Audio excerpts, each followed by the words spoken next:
TV Web A Caminho da Luz apresenta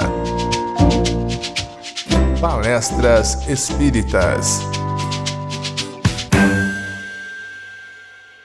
Boa noite a todos. Que Jesus nos abençoe em mais esta oportunidade, que podemos nos encontrar nesta casa, que nos recebe sempre com tanta alegria, com tanto amor, em que aproveitamos a oportunidade para saudar a família Costeira, em especial nosso querido Arnaldo Costeira, que nos trata sempre com tanto carinho, com tanto amor, com tanta fraternidade, revivendo os tempos apostólicos em que os primeiros cristãos se visitavam com a mais pura fraternidade e alegria. Estendo da cidade de Itapira, em especial do Centro Espírita Perdão, Amor e Caridade, em que algumas vezes alguns companheiros tiveram a oportunidade de lá estar conosco, estendemos um abraço a todos que lá estiveram e a todos que se encontram nesta casa na noite de hoje. Como fora dito há pouco, nós fomos recorrer ao extraordinário livro O Espírito da Verdade, publicado pela Federação Espírita Brasileira, em que Chico Xavier e Valdo Vieira, Chico Xavier trazia os capítulos pares, Valdo Vieira trazia os capítulos ímpares. Portanto, hoje veremos o capítulo 5º, trazido pelas mãos de Valdo Vieira. E foi ditado pelo espírito de André Luiz, que tinha uma facilidade muito grande de trabalhar com ambos os médiuns. Muitos, quando aqui chegaram e notaram aquele título, Decálogo 10 mandamentos, 10 ensinamentos para os médiuns, muitos podem ter imaginado, esta palestra não me serve, porque eu sou simplesmente um frequentador. Ou mesmo um trabalhador que se diga, esta palestra não me serve, porque eu não sou médium. Eu não trabalho em uma das salas mediúnicas da casa. Eu nem faço parte do grupo de médiuns da casa. Mas nós vamos notar que, em primeiro lugar, médiuns todos nós somos, segundo o livro dos médiuns, em que Allan Kardec nos fala que o que diferencia de uma pessoa para a outra é o grau de mediunidade, é a sensibilidade, uns mais apurado, outros menos. Fato é que médiuns todos nós somos em graus diferentes. Mas aqui eu gostaria não apenas e tão somente nos dirigir aos médiuns. Nós estamos sendo fiéis à mensagem, mas esta mensagem não serve apenas para os médiuns, serve para todo cristão que procura aproveitar ao máximo a atual oportunidade reencarnatória para vencermos as dificuldades que trazemos de outrora. Todos nós somos convidados a um propósito semelhante, que é o do crescimento. Não apenas desenvolvendo o intelecto, o conhecimento, a potencialidade de pensarmos e de agirmos, mas nós também somos convidados a observar um pouco mais o lado espiritual e o lado moral. André Luiz começa nos informando quando nos afirma, rende culto ao dever. Não há fé construtiva, onde falta respeito ao cumprimento das próprias obrigações. Se nós estamos nesta noite, nesta associação abençoada, nós somos convidados a analisar o nosso papel. Independente se somos trabalhadores, frequentadores, se estamos aqui pela primeira vez, independente de qualquer coisa, nós somos convidados a desempenhar um papel. Nós somos convidados a desenvolver um papel, em primeiro lugar, para conosco. E após, interagir com o meio que nós nos encontramos. O dever que é de nossa responsabilidade, nós não temos o direito de passar para o outro. Por exemplo, o amor. muitas pessoas dizem assim: eu não amo porque ninguém me ama. Se nós estivermos esperando do outro o que compete a nossa vida será de infelicidade. Ontem nós esperávamos que o outro fizesse, que o outro falasse, que o outro demonstrasse. O Espiritismo nos ensina a darmos o primeiro passo.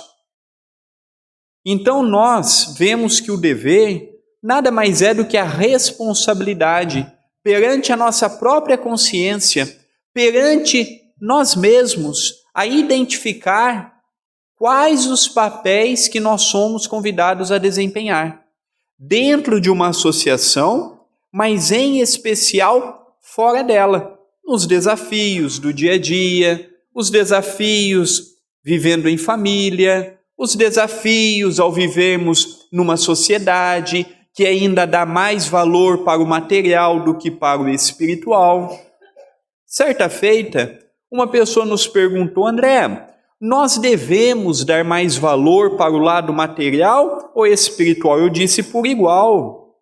Se eu der mais valor para o lado material, eu vou esquecer do meu compromisso espiritual. Se eu der mais valor para o lado espiritual, deixando em outros planos o material, pode ser que daqui a pouco eu me torne um sem-abrigo.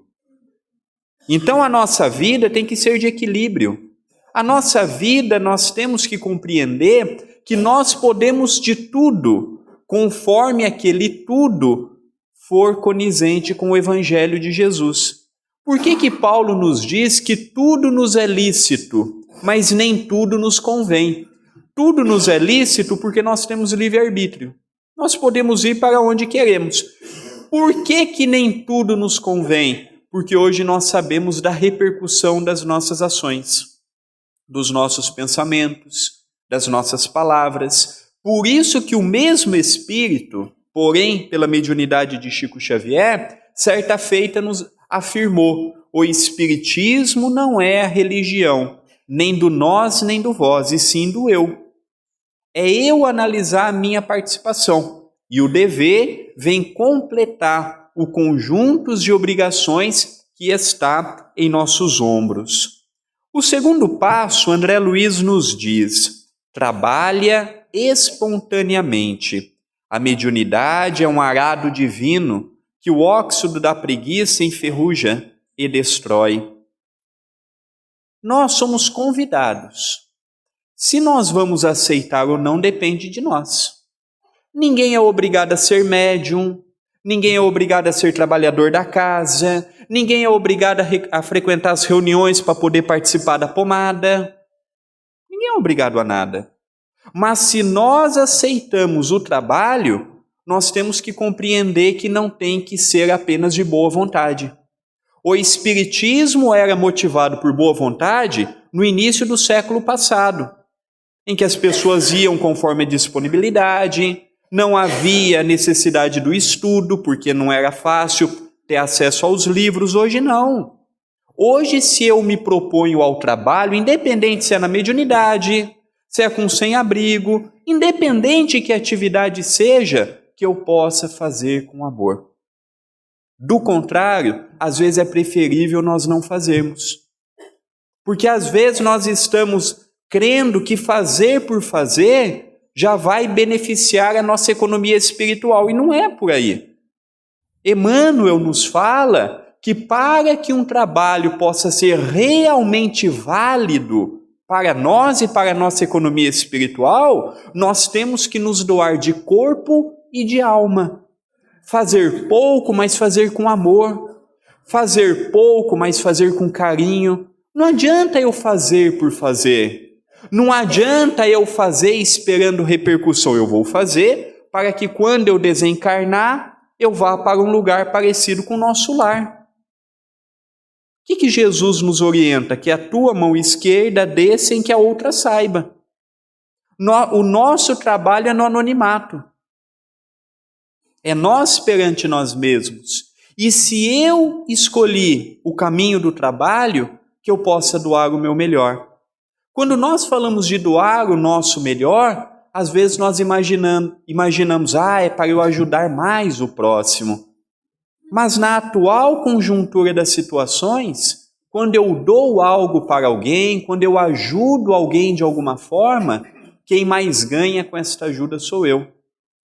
Então, quando eu vejo a caridade desta perspectiva, eu passo a ver que ela passa a ser agradável.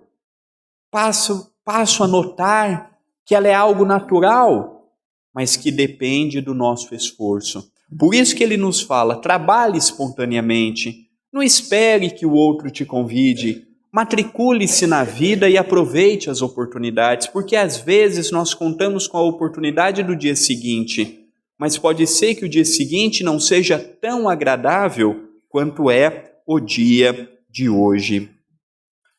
Como terceiro item, André Luiz nos coloca, não te creias maior ou menor. Como as árvores frutíferas espalhadas no solo, cada talento mediúnico tem a sua utilidade e a sua expressão. Não existe um trabalhador igual ao outro, um médium igual ao outro. Cada um é um. Cada um com as suas qualidades, cada um com seus defeitos, cada um com as suas facilidades, com as suas dificuldades. Não existe o melhor nem o pior, nem o que faz mais e o que faz menos, não. A nossa competição não tem que ser para com o outro. A nossa competição tem que ser perante nós mesmos. O André de hoje tem que fazer mais do que teve a oportunidade de fazer no dia anterior. Então, às vezes nós vemos comparações, às vezes nós vemos disputas dentro do próprio espiritismo para ver quem tem mais notoriedade, quem tem mais fama, quem tem mais livros publicados, quem tem mais vendas. E quando nós escolhemos esse caminho, nós esquecemos do objetivo principal que nos foi confiado. Trabalhe com amor. Trabalhe, faça pouco, mas faça bem feito. Você não pode fazer o tanto que o outro faz, não tem problema. Às vezes ele já passou pelo que você está passando, venceu aquele obstáculo e hoje tem mais tempo, hoje tem mais disposição. Um dia você poderá ser igual a ele também. O bonito da vida é que nós podemos nos superar diariamente e podemos ver naquele que nós nos espelhamos um Chico Xavier ou qualquer extraordinário homem, extraordinária mulher, nós podemos ver neles o exemplo a ser seguido. Pegarmos a força necessária e enfrentarmos as dificuldades. Portanto, ao falarmos de trabalho na seara divina, todos nós temos a nossa importância. É muito curioso que naquela parábola em que Jesus fala do trabalho, dos últimos trabalhadores, o Senhor foi empregando todos que ele teve oportunidade de conviver, de ver, de estar. E os últimos receberam igual os primeiros. Só que os primeiros reclamaram, porque os últimos trabalharam menos e ganharam igual. E o Senhor nos diz que independente se veio na primeira ou na última hora, o trabalho gera sempre a recompensa. Muitas vezes não vamos esperar recompensa nesta vida, porque às vezes nós, os espíritas, que compreendemos que a vida continua após a morte, somos muito imediatistas. Eu dou hoje e já quero colher amanhã. Muitas vezes estamos plantando no hoje para colhermos no futuro. Só que quando nós falamos de futuro, pode ser daqui a um dia, daqui a uma semana ou na próxima encarnação. Então é trabalharmos sem esperar os frutos, porque do contrário, eu posso me frustrar, eu posso me decepcionar, eu posso esperar algo que eu não vou ter. Então, perante Jesus, todos nós somos importantes. Ah, mas eu dou pouco. A sua doação é importante. Eu faço pouco. É importante também. Às vezes, nós, os espíritas, estamos muito preocupados em acabar apenas e tão somente com a fome material, dando um prato de sopa, ou ajudando o sem-abrigo com um agasalho, ou ajudando uma família que não tem o mínimo para se manter, e nós esquecemos que podemos ser portadores também de ajudar aqueles que têm a carência espiritual. Carência esta que não vai ser apenas a fala que vai poder ajudar, mas sim as ações. Então, quando ele fala trabalhe com amor. que as oportunidades vão aparecendo. Em forma do item 4, André Luiz nos fala: não espere recompensas no mundo. As dádivas do Senhor, como sejam os fulgores das estrelas e a carícia da fonte, o lume da prece e a bênção da coragem, não tem preço na terra. Tem coisas que ainda não iremos receber neste momento. Muitas vezes chegamos a uma associação espírita com o nosso lar destruído, com as dificuldades naturais de um relacionamento, as dificuldades ao educarmos um filho, dificuldades no trabalho, e ao chegarmos na casa espírita já queremos que os espíritos, por obra de uma força miraculosa, tire de todos nós os problemas. Não é porque nós nos encontramos aqui que nós estamos isentos das dificuldades, que nós estamos isentos dos problemas. Não é questão dos espíritos serem bons ou não, não é questão dos espíritos serem fortes ou não. Tem coisas que eles não podem fazer. Tem coisas que dependem mais de nós do que deles. Tem coisas que a nossa prece, o nosso evangelho no lar, o nosso acreditar vai ter uma eficácia maior, potencializada pela ajuda deles. Por que quando se doa uma pomadinha, convidamos a pessoa que recebe a fazer uma prece? Se a pessoa é católica, por exemplo, e às vezes conhece apenas as preces já formuladas, como um Pai Nosso, uma Ave Maria, que seja feito com amor. A pomadinha ela é potencializada. Certa feita, um companheiro perguntou para o Chico: Chico, hoje com esta modernidade que nós temos, por que nós não fazemos em laboratório a pomada, em que no único dia se faz milhões e milhões de tubinhos? O Chico disse: o dia que isso ocorrer, a pomada perde a sua finalidade, porque o ingrediente principal da pomada não é a vaselina, não é a lanolina, não é o açúcar, não é as ervas. O agente principal da pomada é o magnetismo. É o magnetismo do amor, é a preparação do ambiente. Tem espíritos que às vezes vêm para a pomada, ficam apenas alguns minutos, contribuem com a parte que lhes cabem e vão para outras atividades de suma importância.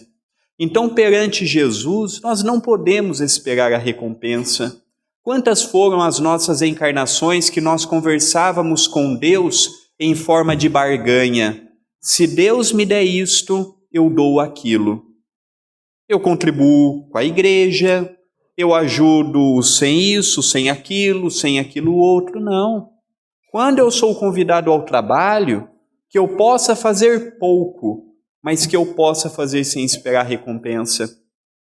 Outro dia apareceu uma companheira para o meu pai e disse assim: Sérgio, eu vou deixar de fazer a caridade. E o meu pai perguntou por quê? Porque eu fui ajudar uma família, já ajudo há alguns meses, e você acredita que a pessoa nem agradeceu? Meu pai disse: é preferível deixar de ajudar porque você está esperando a recompensa. Para muitas pessoas, o muito obrigado é muito difícil.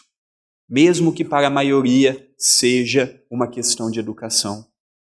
Para muitos é uma luta. Então é trabalhar, é fazer.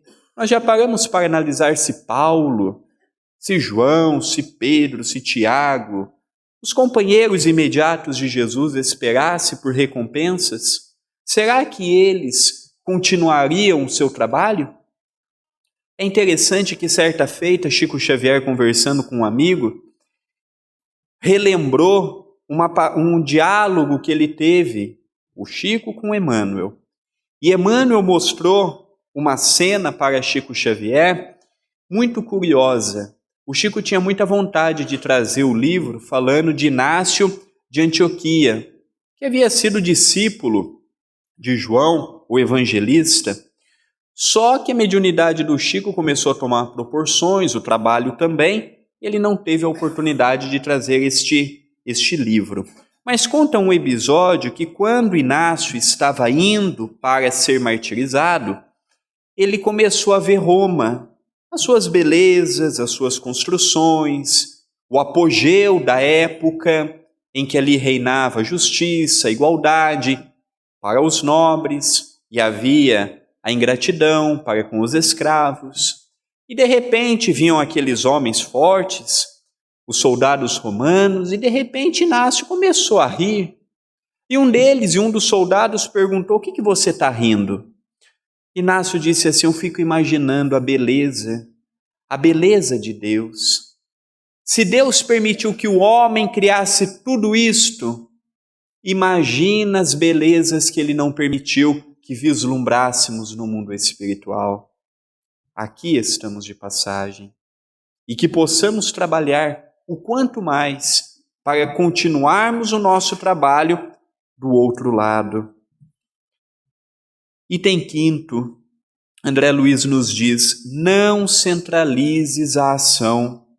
Todos os companheiros são chamados a cooperar no conjunto das boas obras, a fim de que se elejam a posição de escolhidos para as tarefas mais altas. Nós sozinhos não saímos do lugar. Nós vivemos num coletivo.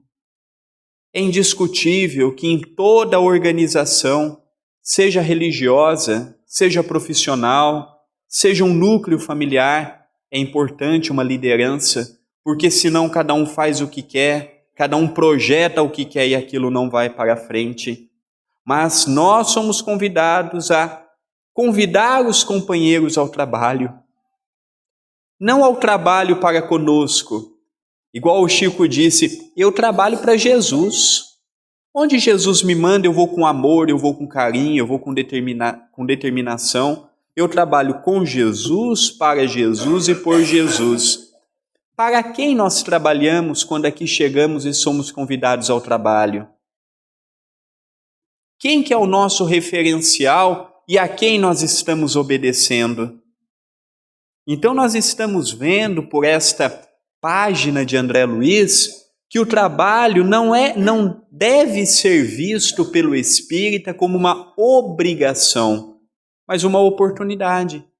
Uma oportunidade de desenvolver a potencialidade que nós trazemos em germe. Mas essa potencialidade vai ser desenvolvida mais cedo ou mais tarde, tendo um grande dispositivo, a nossa vontade. Pode ser que na atual encarnação nós ainda não estejamos preparados para alçar voos maiores do que os que já estamos alçando. Mas eu fico imaginando quanto tempo nós não pedimos, não levamos a pedir para ter a atual oportunidade reencarnatória. Oportunidade esta que nos concede vermos a vida de uma ótica totalmente diferente, de uma ótica tão agradável que mesmo as dificuldades que nós passamos, nós sabemos que não é obra do acaso, que não é obra do destino, que perante Deus não existe os equívocos que diariamente nós notamos em todos os caminhos aqui na Terra. Curioso quando André Luiz nos fala: não te encarceres na dúvida. Todo bem, muito antes de externar-se, por intermédio desse ou daquele intérprete da verdade, procede originariamente de Deus. Quantas vezes nós não deixamos a dúvida, o medo, falar mais alto? Quantas vezes não perdemos uma oportunidade de ajudarmos, de fazermos, de assistirmos alguém com medo do que aquilo vai gerar de repercussão? Nós já paramos para analisar que nós ainda ligamos muito para o que o outro diz, o que o outro pensa, o que o outro vai comentar?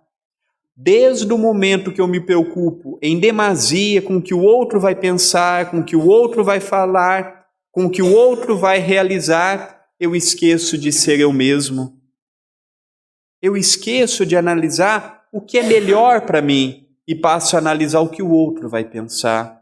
E desde o momento que eu penso o que o outro vai pensar, o que o outro vai dizer, eu estou mais preocupado em agradar o outro do que em agradar a Deus.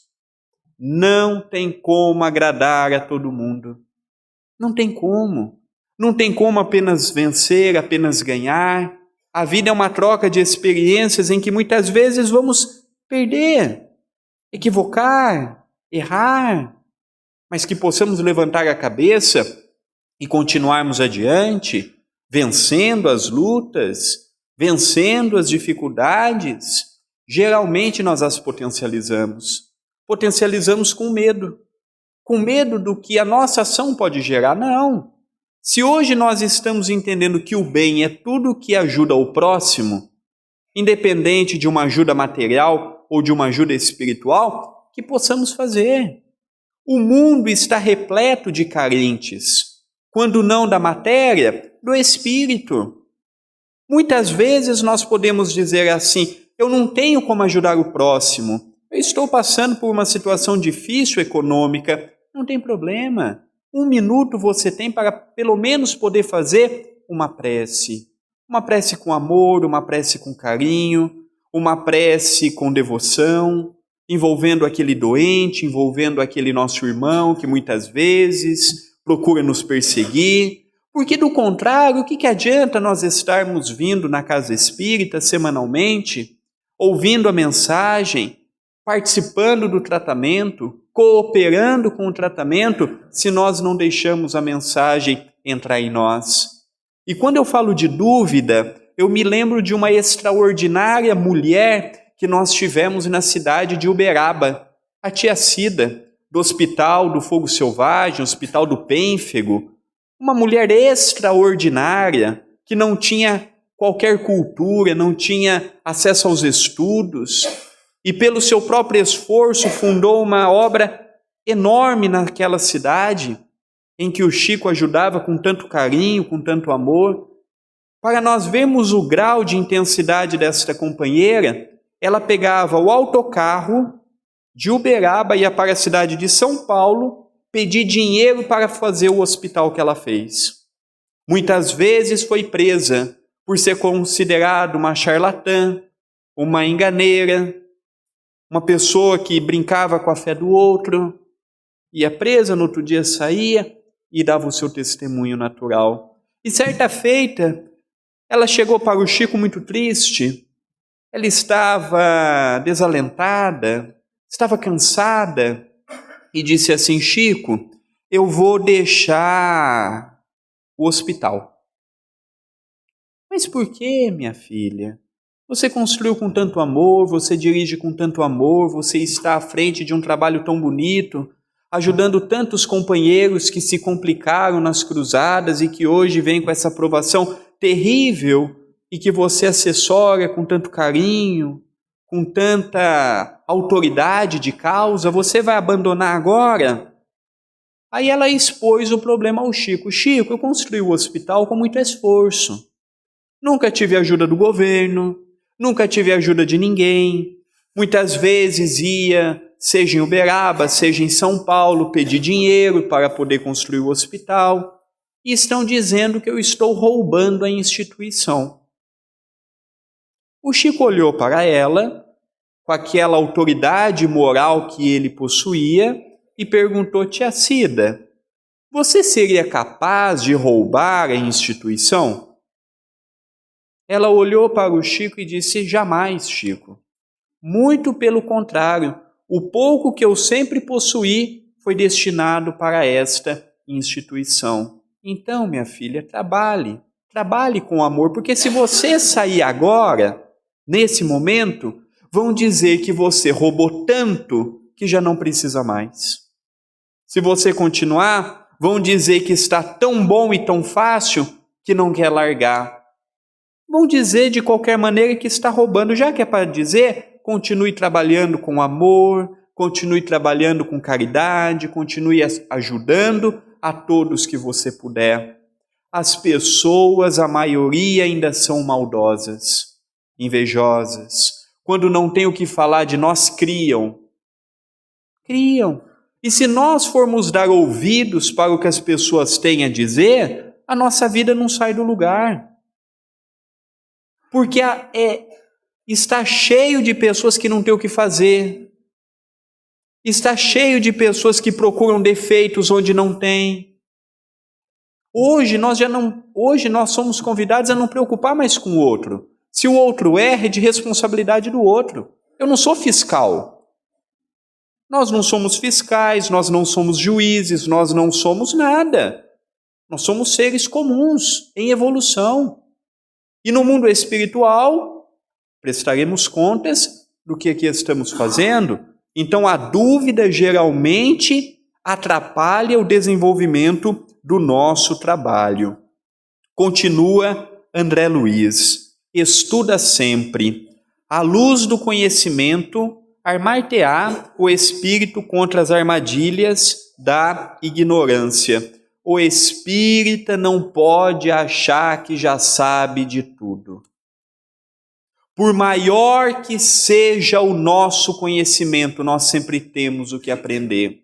As obras de André Luiz, os 13 livros que compõem a série do mundo espiritual, eu já li pelo menos 5 vezes cada livro. Todas as vezes tem coisas novas. Então não venha com aquela história, eu sou espírita há 40 anos, e daí? Você tem o que aprender. Eu já fiz palestra em 5 países, e daí? Você tem o que aprender. Eu já escrevi 2 livros, e daí? Você tem o que aprender. Espírita não sabe tudo. Nós podemos ter um conhecimento grande das obras de Kardec, do Chico e de outros extraordinários médiuns, mas conforme nós vamos adquirindo maturidade, em cada vez que nós lemos um livro, nós o vemos de uma forma diferente. Nós interpretamos de uma forma diferente. Estamos sempre tendo que aprender. Por isso que o Chico recomendou ao meu pai: meu filho, você tem o compromisso com a oratória, mas vai ser necessário que você estude 2 horas por dia para você ter arquivo mental.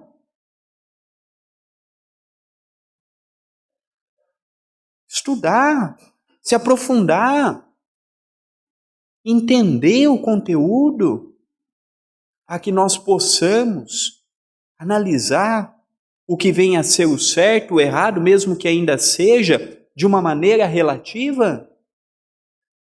Nunca é tarde para aprendermos coisas novas e nunca é cedo para julgarmos eu não dou conta. Certa feita chegou uma pessoa para o Chico e falou assim: Chico, eu já li umas 5 vezes este livro aqui. E apontou o livro de André Luiz, Mecanismos da Mediunidade. Olha, eu não estou entendendo nada. Já li, já reli, e não estou entendendo. O que o Chico disse para ela? Leia até o final. Hoje você não está entendendo, mas é uma sementinha que vai ficar ali. Amanhã, quando você vê a mediunidade de uma forma diferente, você vai poder ler novamente e entender um pouco a mais do que já entendeu. É desse modo.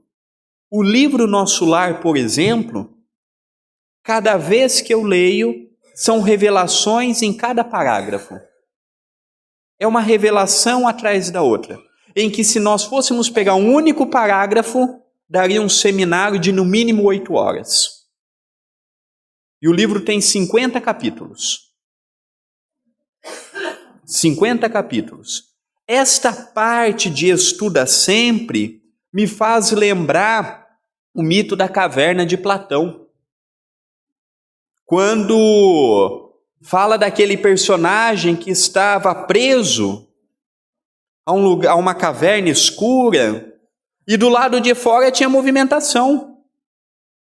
Ele ouvia, ele via os vultos e os seus companheiros atrasados, presos na ignorância, na escuridão. E quando ele teve a oportunidade de vislumbrar e falar para os companheiros, ninguém deu valor.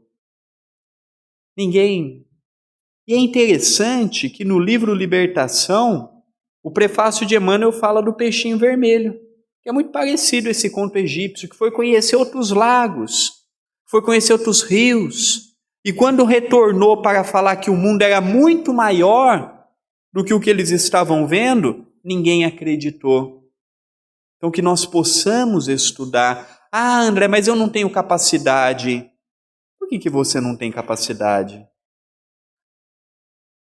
É muito mais fácil eu falar eu não tenho capacidade, mas você tentou. Você foi à luta. Ninguém aprende por osmose. Se nós não formos em busca do conhecimento, o conhecimento não vai vir até nós. Por mais generosos que sejam os espíritos, por mais caridosos que eles sejam, se nós não fizermos a nossa parte, eles naturalmente não poderão fazer por nós. Não te irrites. Cultiva a caridade e a brandura, a compreensão e a tolerância, porque os mensageiros do amor encontram dificuldade enorme para exprimirem com segurança através de um coração conservado em vinagre. O nosso coração está conservado no quê?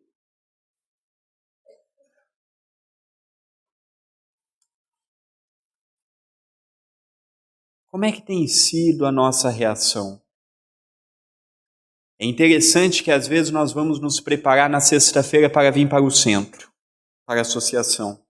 E nós tivemos naquele dia um dia tumultuoso, um dia tumultuado, com muitos problemas, com muitos desencontros. Aquelas dificuldades que nós temos naturalmente em casa. Aí nós convidamos todos para se trocarem, para se arrumarem, e quando chegamos aqui, imaginamos que apenas e tão somente por ter chegado, os espíritos vão ter uma facilidade para nos ajudar. Às vezes nós tivemos um dia todo comprometido, com falta de evangelho, com falta de prece, com falta de nos sintonizar com os amigos espirituais. Não vai ser chegando apenas aqui que tudo estará resolvido. Como seria bom se isso ocorresse, mas não é assim que funciona. A irritabilidade é algo que está presente na vida de todos nós, tanto quanto a mediunidade. Uns irritam-se mais fácil, outros demoram um pouco mais para se irritarem, mas quem de nós não perdemos o equilíbrio, a serenidade, a paciência ao nos depararmos com uma situação qualquer, que ao vivenciarmos, entramos numa faixa de desequilíbrio. Então a irritabilidade pode atrapalhar tanto nós que nos encontramos na condição do trabalho, quanto aquele que vem semanalmente em busca do tratamento. Tanto quanto aquele que vem em busca da ajuda do lado espiritual. Para que eu receba a ajuda, eu tenho que estar pronto, aberto, preparado. É aqui que ele mostra para nós. Nós estamos cultivando a caridade? Nós estamos cultivando a brandura, a compreensão, a tolerância? Porque, do contrário, os nossos corações muitas vezes estão num grau tão grande, vibrando ódio, vibrando rancor, vibrando sentimentos que não condizem com a mensagem de Jesus, que quando nós aqui chegamos, passamos pelo tratamento e às vezes a espiritualidade não consegue nos ajudar um pouco a mais devido às faixas vibratórias que nós alimentamos no nosso dia a dia. No penúltimo item, André Luiz nos fala: desculpa incessantemente. O ácido da crítica não te piora a realidade. A praga do elogio não te altera o modo justo de ser, e ainda mesmo que te categorizem a conta de mistificador ou embusteiro, esquece a ofensa com que te espanquem o rosto e, guardando o tesouro da consciência limpa, segue adiante, na certeza de que cada criatura percebe a vida do ponto de vista em que se coloca.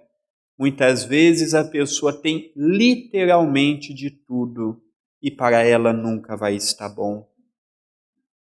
Às vezes a pessoa tem do ponto de vista físico, do ponto de vista material, do ponto de vista familiar, uma oportunidade privilegiada, mas nunca está bom. Sempre está faltando algo, sempre está esperando algo.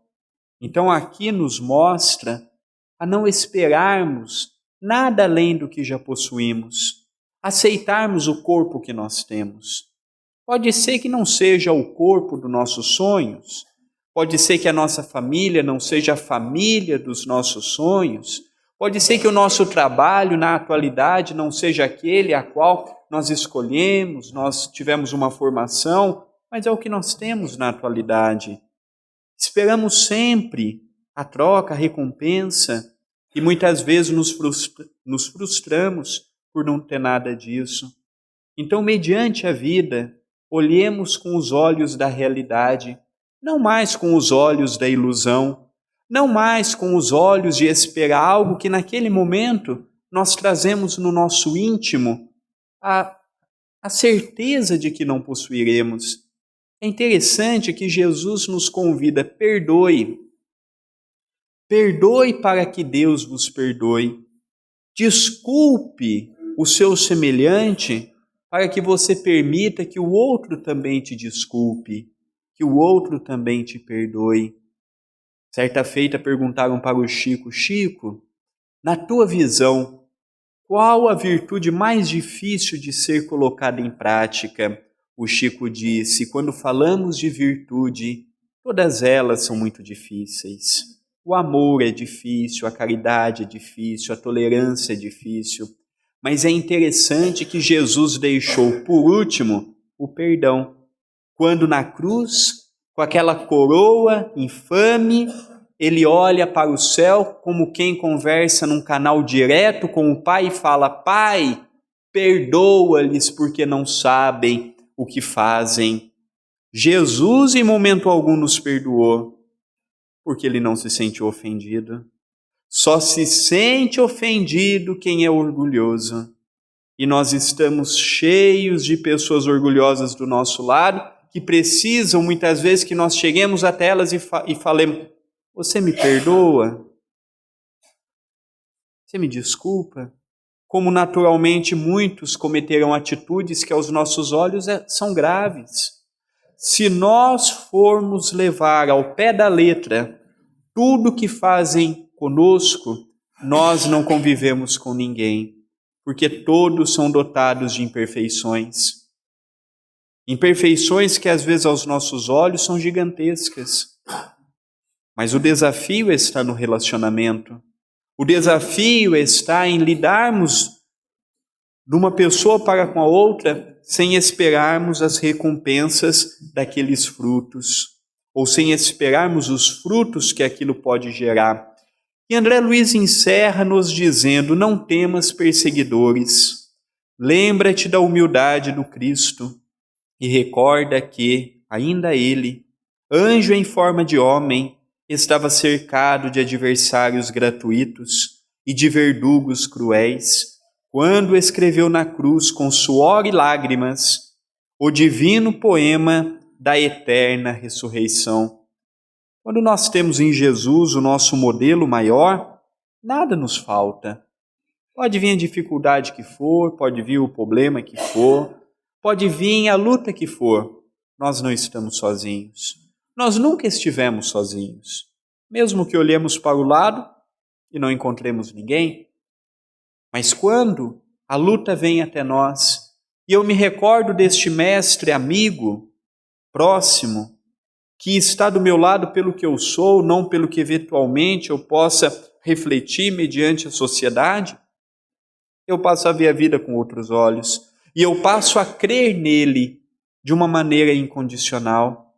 Por isso que o Chico dizia, eu trabalho para Jesus. E nós, quando aqui chegamos, ou quando estamos lá fora e somos convidados ao trabalho, quem que é o nosso referencial? Quem que é o nosso modelo?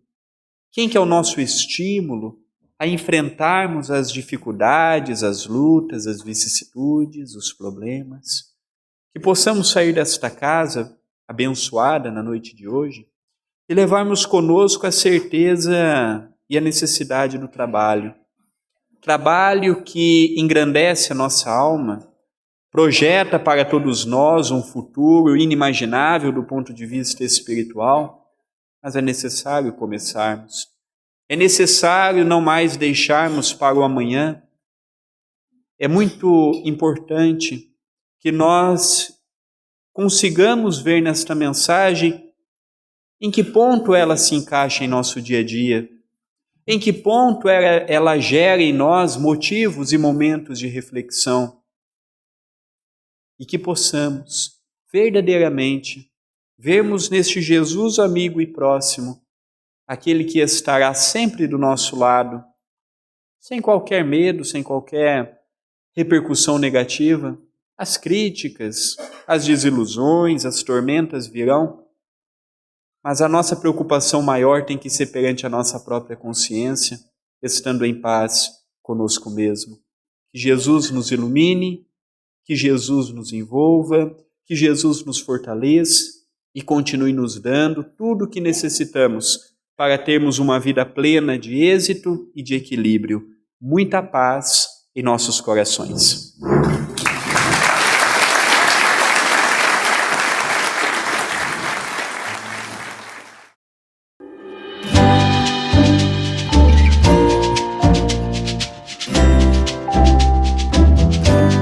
A TV Web A Caminho da Luz apresentou Palestras Espíritas.